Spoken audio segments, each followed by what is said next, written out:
Naalala ko nung galit na galit si Renren doon sa nagpanalo sa kaso ni Kanor, si Atty. Simmons.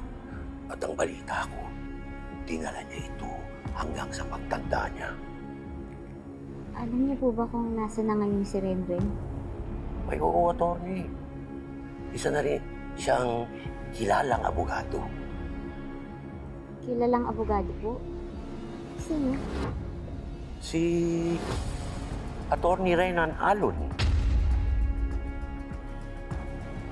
Kung ganun, andun siya kung saan nila tinago si Macaron. Posible. Pero wala tayong sapat na basihan para sabihin may kinalaman siya sa pagkawala ni Kanor. Pero kung wala siyang kinalaman dun, bakit siya nandun?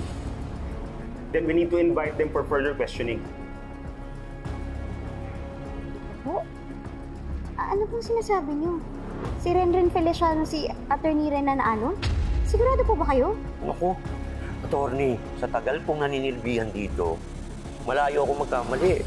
Matagal ko na sinusubaybayan at ang buhay ni Renren.